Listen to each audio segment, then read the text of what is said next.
All right, welcome to the Beyond Business as Usual interview series here.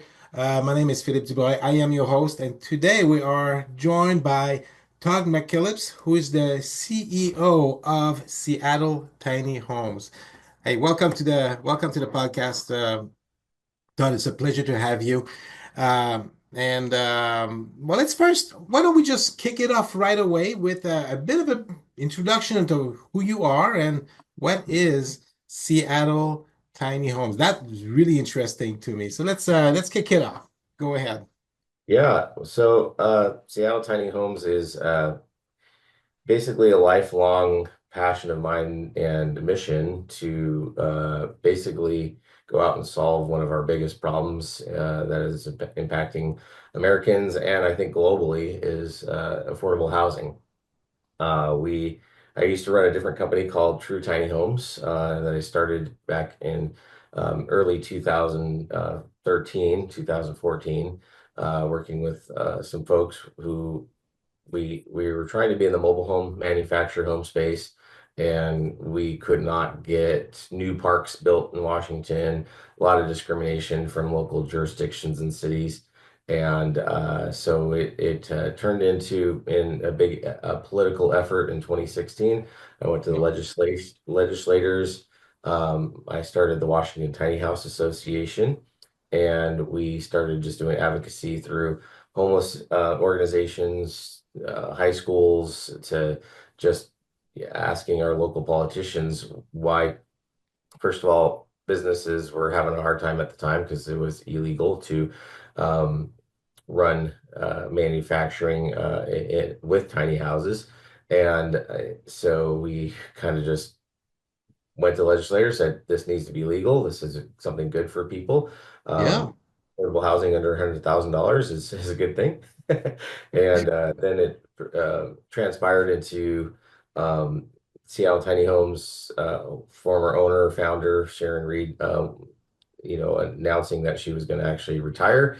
And I asked her if that was something that we could actually end up purchasing her business from her, and we did. We also, at the same time, we're going into land development services and developing communities with a company called True Land Development. And so here we are today that Todd's overly busy and ends up talking your ear off, telling you all about what we're doing. But the laser mission is solving both homelessness and creating affordable housing spaces for everyone.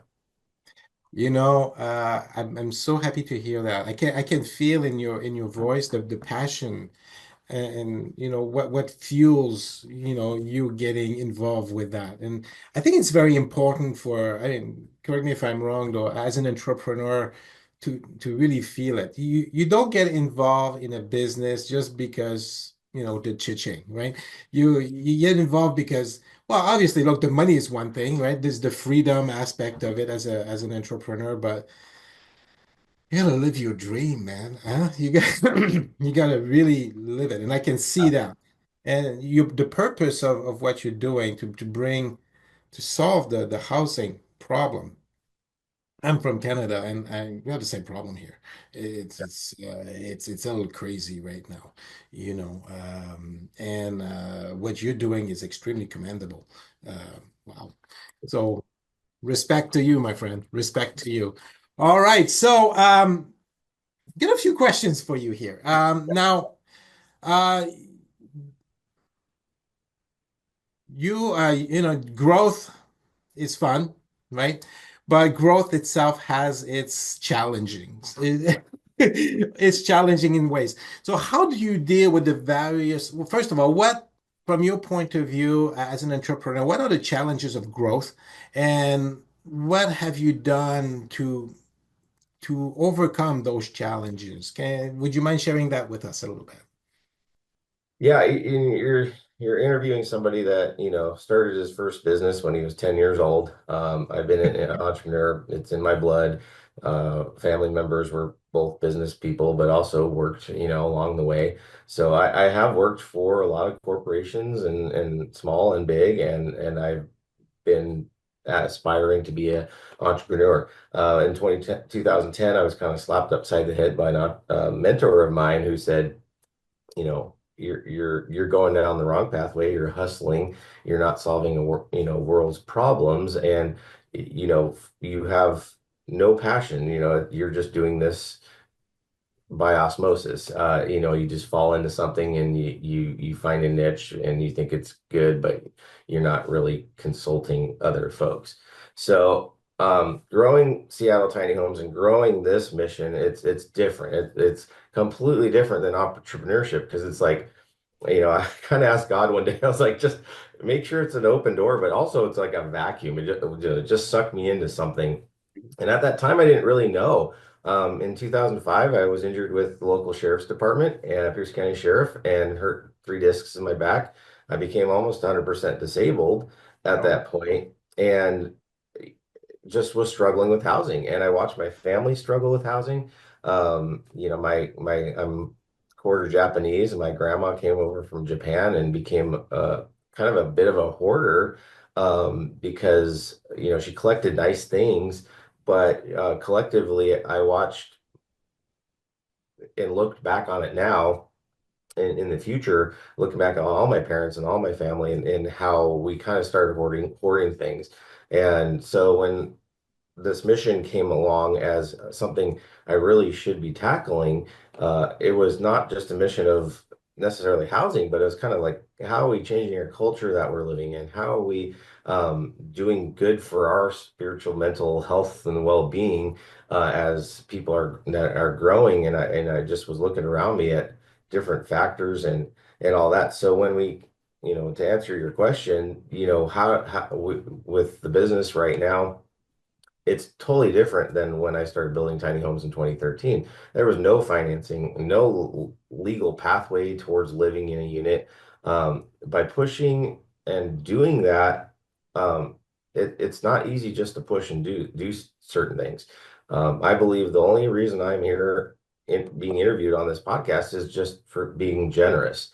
I started showing up anywhere and everywhere and saying, "Hey, I have a resource. I've been a DJ for years and I had a DJ company." So I started throwing it out there to everybody that was involved in homelessness, fundraisers, politicians for their little fundraising activities, and just saying, "Hey, I have this DJ set up. Can I come in and play music for your events and provide you speakers and microphones?"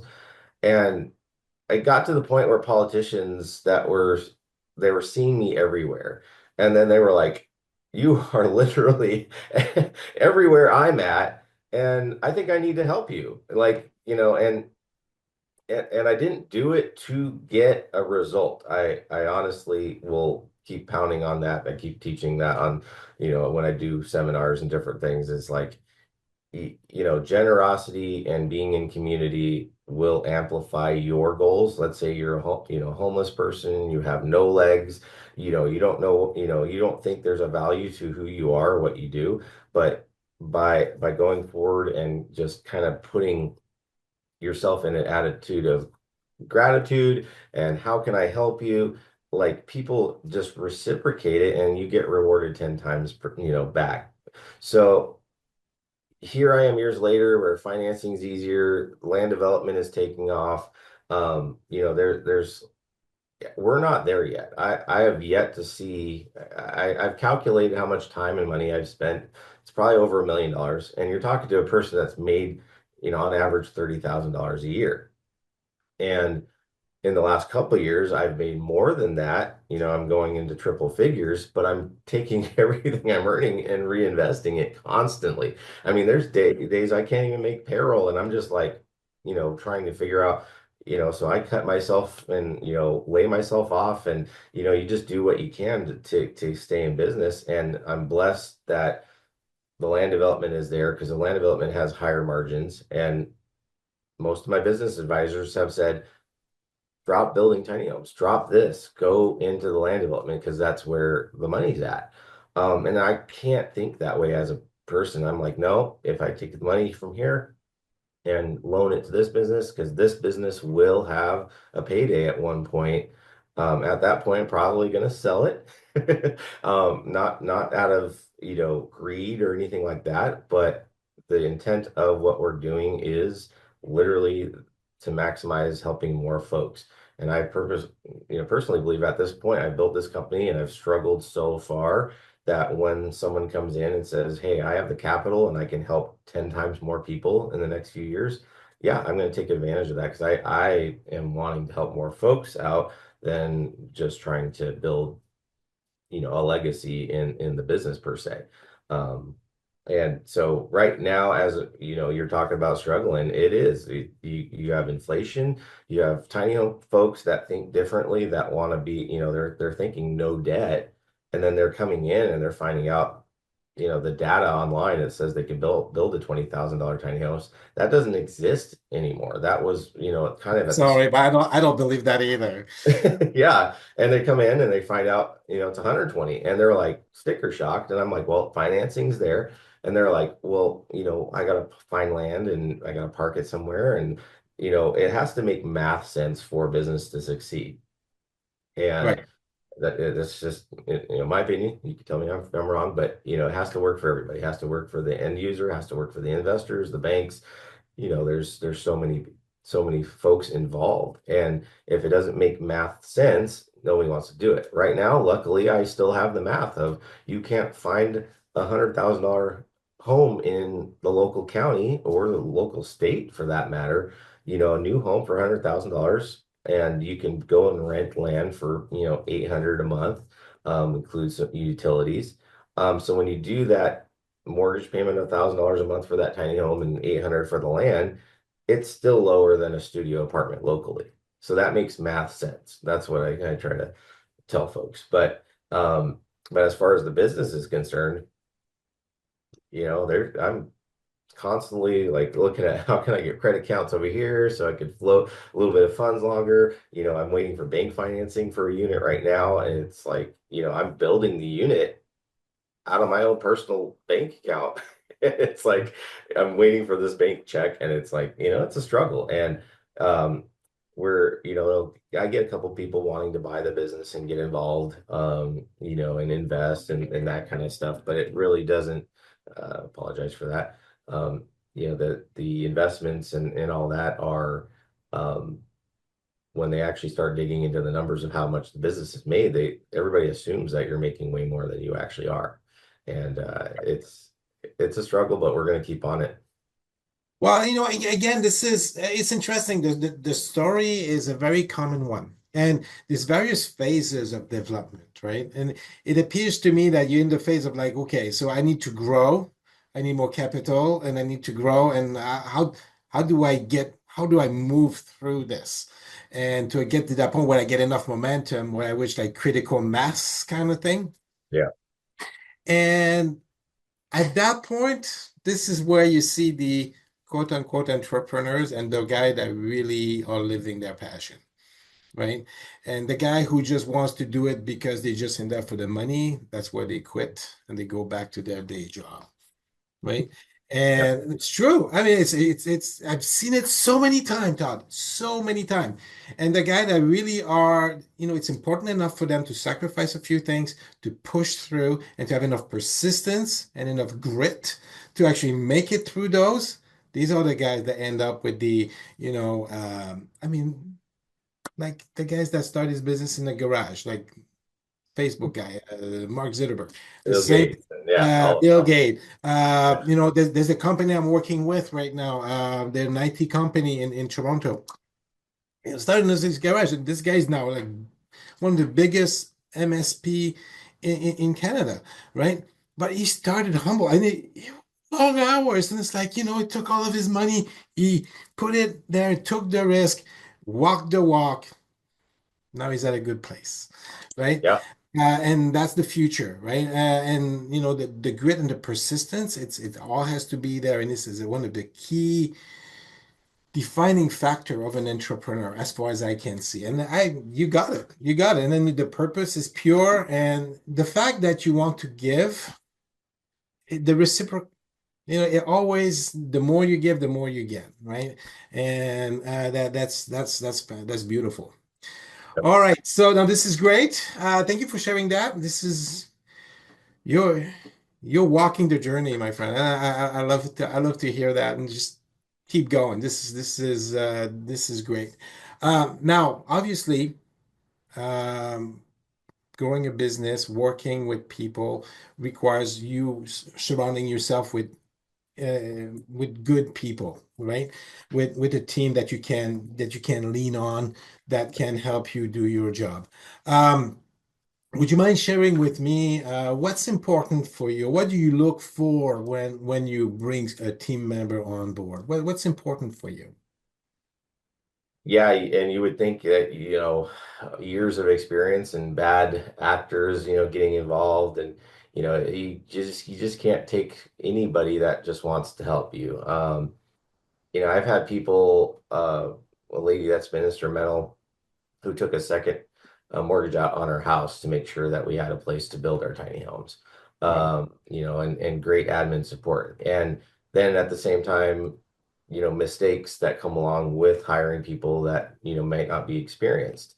One of my businesses formerly had, I hired an account bookkeeper who, stole, I think, over $100,000 as far as we can tell. And then, even last year, I had a CFO that I hired, uh, got involved with, who was a vendor of ours. We had a relationship for years. And then we found out they were starting a side business and taking our customers, and, we found financing. It was great to have a financing option. And they were like, well, they have to finance it through our company name, not yours. And it just, stuff got started getting fishy. Yes, And query. Okay? yeah, Yeah. and by the time my biggest advice for an entrepreneur is, if you see or you think there might be a red flag, you're not sure, you better find the There's a red time. flag. Well, that's so true. I mean, if you see it, if you feel there's something, I mean, there's something that triggers it. I mean, obviously, I mean, it's like, again, I talk to many of my clients and it's like that, right? It's like, there's something about this guy, I don't know. And then Yep. you go like, if there's something that triggers that, I mean, something triggered it. So basically just zero in on it, really figure it out so you can either correct it or get the guy out. So, but what's a good employee? What's a good team player for you? Yeah, I just actually read a book not too long ago called Traction, by Gino, and talks about, basically having such a strong mission, having everything, documented, to where when you're interviewing, your interview questions are trying to find out if that person is not only sold out for your mission, um, but, along the lines, most of my interviews in the last year have been, I'm not looking for someone career minded. I'm not looking for somebody that, is even just trying to get out of the commute and wants to work locally. I do like to hire really local people, because if you have a 5-minute commute to work, you're going to stay with the company a lot longer than if you're driving a half hour to an hour every day for work. But that being said, I'm really like, hey, we're directly focused on affordable housing here and this mission. Um, who are you? Like, what is your goal? What is your aspirations? A lot of hired people kind of like on a at need labor services and stuff like that. Even we're partnered with a Vallejo Vocation, which does basically homeless folks that needed work. And so we would hire them. And, I talked to guys that were like, I have a goal of starting a food truck. And I'm like, how can I help you get there? Like, so I think by being a good leader and a good business owner, and showing that passion to people, that I'm not just trying to make a dollar, I'm not just here for myself. How can me as an employer help you achieve your dreams? I'm really big on showing that from day one, whether you're interviewing or you're hired with us. We don't have a very large staff. We mainly work with a lot of subcontractors. Okay. And they're still employees, they're working with you or partners with you. And so I think along that level too, of we're all partners in this, but finding good folks. I mean, I had a great lady working as my admin, till about 3 weeks ago, and she worked for us for less than a month and resigned. And I realized I failed. It was, I really take it personally when someone does leave. She was a great worker, great brain operation. I run so many entities. I gave her 6 entities to manage all the books for. And she had her property managing and everything else. And honestly, I think I overwhelmed her. And the chaos of the business, not having a bunch of money in the bank and her seeing that, I think, Scared her a concerned little her. bit. Yeah. So, at that moment, 3 weeks ago, I'm like, you know what? Going into 2025, what is my goals? And I had to really look at, okay, I have assets, I have resources here. I'm not tapping into certain things. I'm overly, I'm overworked, but how can I redirect into some things that are going to make financial sense first before just keeping the business going, but actually making some getting some capital, liquid capital in so that I can go into next year, bringing my workload down so I can redirect and refocus and also make the person who's running this role, they should not feel that they're doing 6 people's jobs. I know I'm doing 20 people's jobs every day, but You're the boss. I was about to tell but you. when you hire good people, I think I lost somebody good, and I'm like, okay, what did I do wrong here? And I need to redirect, and I need to make sure that I'm not overwhelming. That I was checking your pulse every day. I really was like, I know you're probably concerned about this, and this is what needs to happen, and this and that. But at the end of the day, it comes down to making good choices of people, but also making sure you have a good place to work. Oh yeah, 100%, 100%. It's funny you mentioned the book Traction. I'm very familiar with that Yep. with that rating system. This is one of the things I work with. Um, I mean, again, I was going to ask you something about it, and you mentioned that, so I'm like going, okay, so how about them core values? Yep. What are the core values on which your business is built? I mean, I have an idea of what it is just from talking to you for a little bit now. I have an Yeah. idea of what they are, but I just like to, as you went through um, the, the traction book, if you read through all of it, there's a section that talks about core values and the importance of these. Have you Yes. had have you given a thought about what your core values are for your for I ran out CFP? immediately. I bought the because I did Audible, and then Yeah. I ran out immediately and I bought the book that you could fill in. And then I realized part of the Audible, you get the PDF that I could have printed. But I was on a plane. I flew to Texas for a funeral. A friend passed away, and I read that. I listened to the book the whole time, and it just woke me up to some things that I'm a visionary, and I'm a little ADHD, and I recognize those things. But as a good leader since running businesses for the last 30 years, I've changed my personality a bit to at first, ADHD, you don't follow through on a lot of things. And I I had an ex-girlfriend's mom kind of say, you're dating my daughter, but man, you've had a lot of careers and you had a lot of places you've worked. Why don't you stick through it? And I'm like, I get bored, and that's why I'm a good entrepreneur, I think, is I every day is different here and I like to take on more. And I get judged for it all the time. That People. you're doing so much, and oh, you're always busy. And in reality, I'm kind of done with that. I'm ready to institute the traction mentality. And knowing that, I'm looking for that business manager right now that traction talks about, like, it takes Integrator. start a The business. integrator, right? Yeah. And I'm like, yeah, I'm not a good manager. And at the end of the day, I'm biting off more than I could chew every day. And, somehow I've had a mentor of mine come in and say, it's pure chaos, but somehow you make it look good. And yeah, Oh, I respect that gentleman, Sean, to all capacity, but along the lines of our core, values, obviously it's all, laser focus on affordable housing, family and, time, quality time with family is one of our core missions. My father-in-law works for me. He's one of my main carpenters. And so we keep it, we want to be a family ran business. We want to be family focused. And that includes, we, a few days before Christmas, we have a breakfast and then we tell everybody, you're off through the first of the year, have quality time that you need. And it's tough to make that financially, a couple weeks off, I'm paying you guys full time. But we do that. Also, my project manager right now, great guy. He drives, he has a long commute. I'm blessed to have him on the team. He lost his mom recently, and it's just, That's flew to Pennsylvania the next day, and I'm like, you don't have to worry about your income. We'll keep paying you.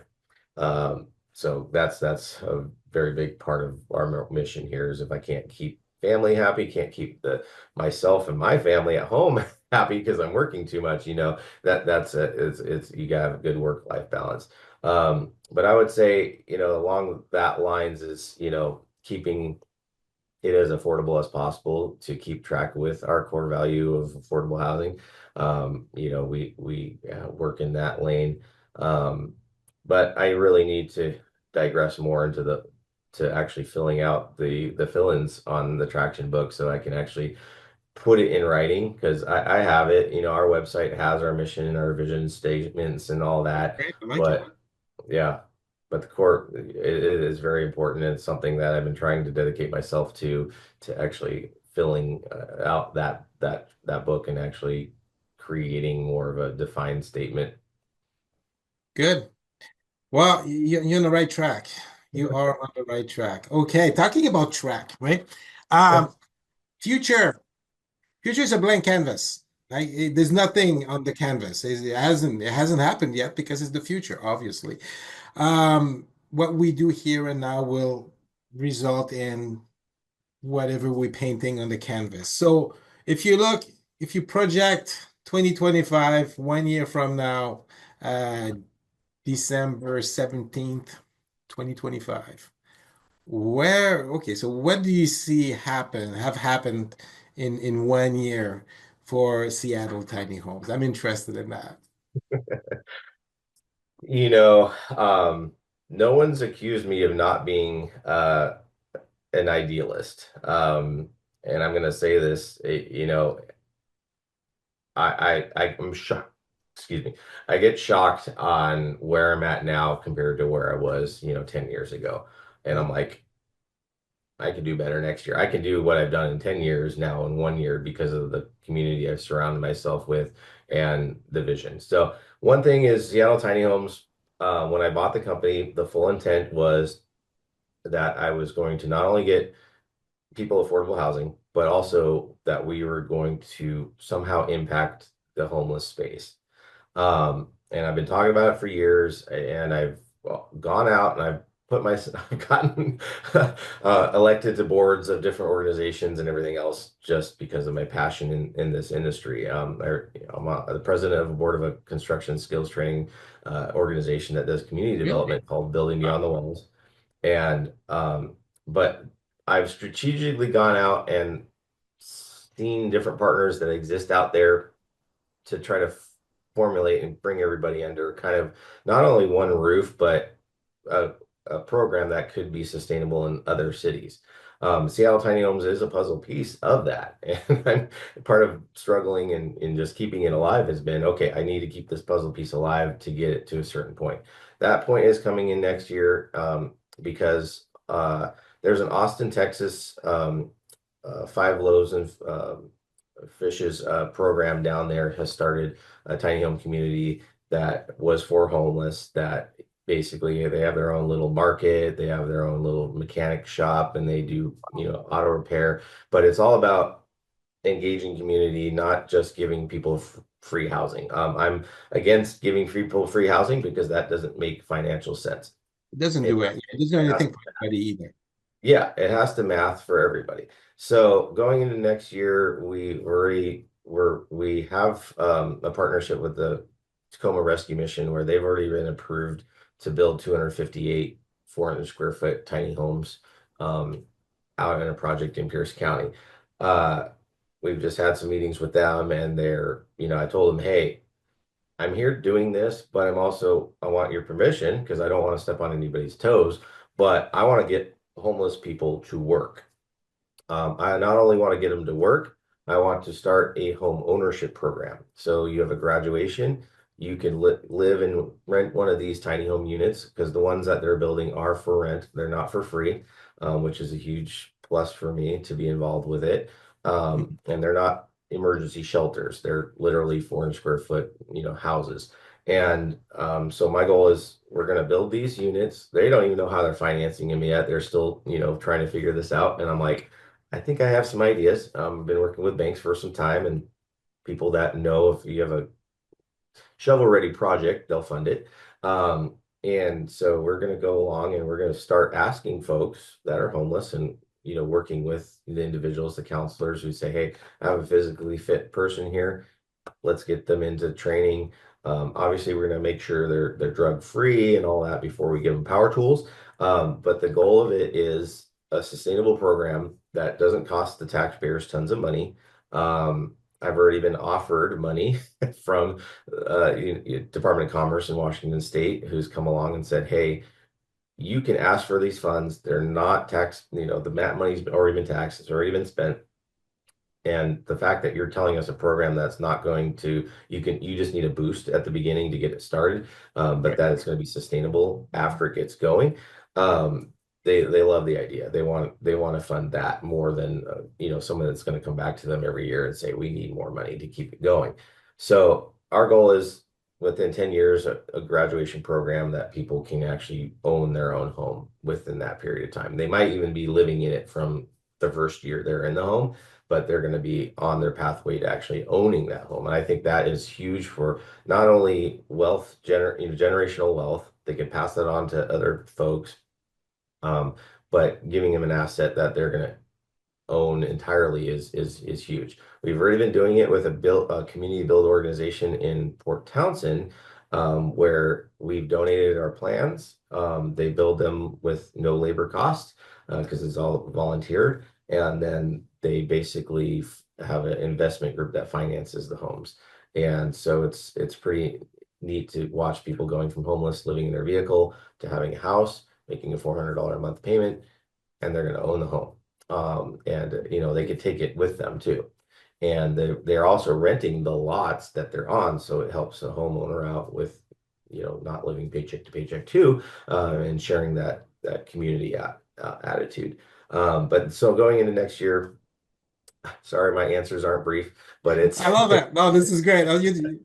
um, I love the concept and I love what it is. Okay, so going to the next year. Sorry, I yeah, going interrupted. into next year, No, we're go going to be ahead. developing a construction skills training model. I've even developed the name of Homegrown Venture. Homegrown Futures is the organization heading that we're creating, where we're bringing all the partnerships in. I didn't want to start another nonprofit. I'm really trying not to do that because I know that could take me.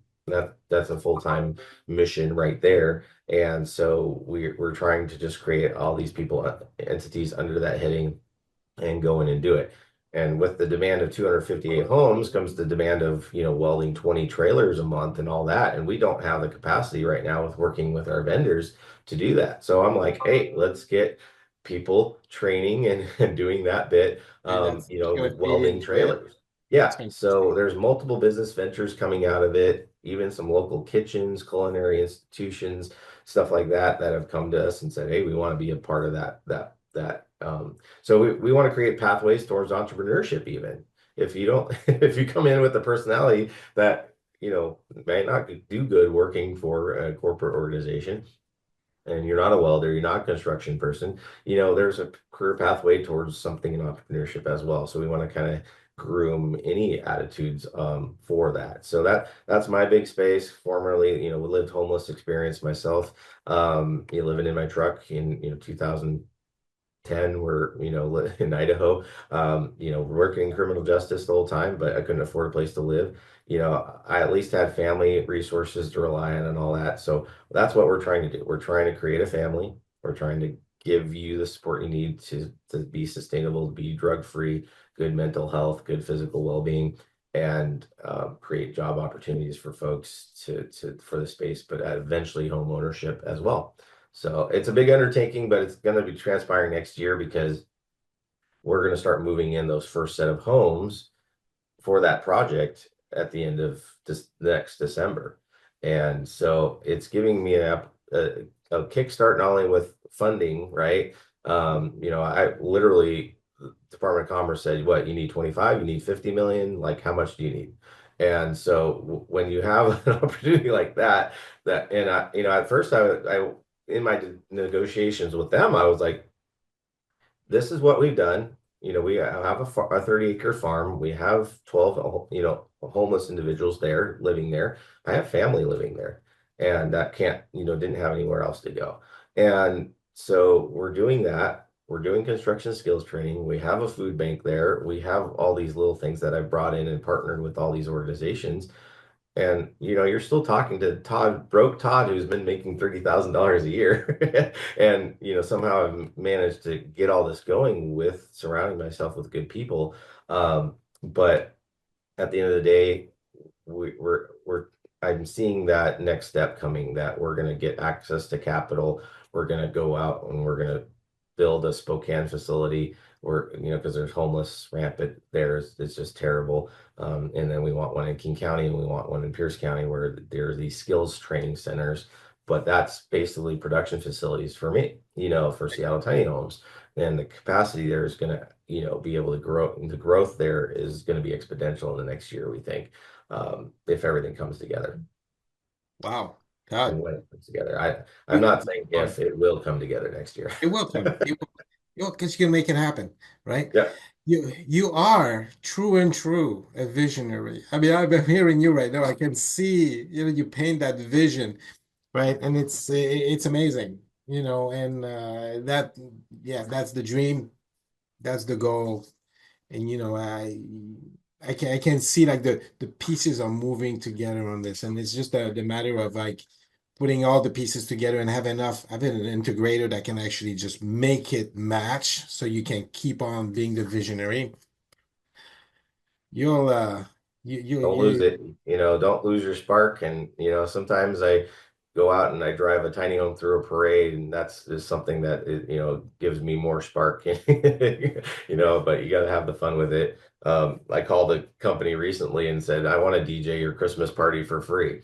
And the owner practically cried because he's having a hard year, financially and everything else. And they just didn't think they could afford paying somebody like myself. And I'm like, nope, it's free. I don't want to even hear anything about finances. But it just gave me a chance to, get back to the old days, right? Just playing music and, and doing something different. Well, So yeah, exactly. Oh, yeah, this is great. Plus, your tiny homes are beautiful. I mean, I looked at your website, thank Seattle you. Tiny Homes. What's it called? It's the website is called, let Yeah, me just tinyhomes.com. Yeah. SeattleTinyHomes.com, Yep. right? Yeah, I looked at your website. It's a beautiful product. I mean, again, it's like Thank to me, it's amazing to see the little space that looks so big inside, right? you. You make it look so nice. Anyway, so this is a great product, and I think that people contributing to this, people that are homeless, you get homeless and you're down on yourself and your self-respect goes down and all that. If you start getting the idea that you can home things and then you can make those tiny homes and you can participate to something that's just bigger than that, it opens somebody's self-respect and self-confidence to do something more in life. So it's not just about providing tiny homes. That's what I hear from you. It's about building a community, right? And Yeah, it's we're showing people they beautiful. have value. You have value no matter who you are. I had a homeless lady who was deaf and 100% disabled with her back. And she was, calling me every day for 3 years out demanding, some way of how can I get a free tiny home? And I'm like, it does not exist. You get even a shed in Seattle, that they have for homeless services is not a home. And if you want a house, you have value somehow. And after working with her for a little while, I was like, you're on social media all day. You could be a social media consultant. You can even help a nonprofit out and potentially earn your way into housing.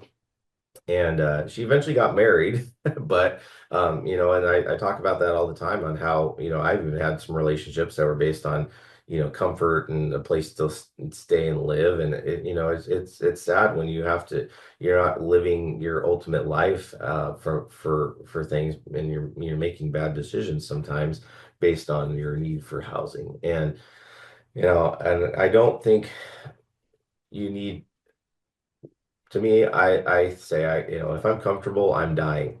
Uh, I like to be stretched. I like to Out be of your growing. comfort zone a little bit, right? Yeah, Right, that's how right. you grow. I mean, that's Yeah, really how you grow. but for mental health, you need a safe place to live.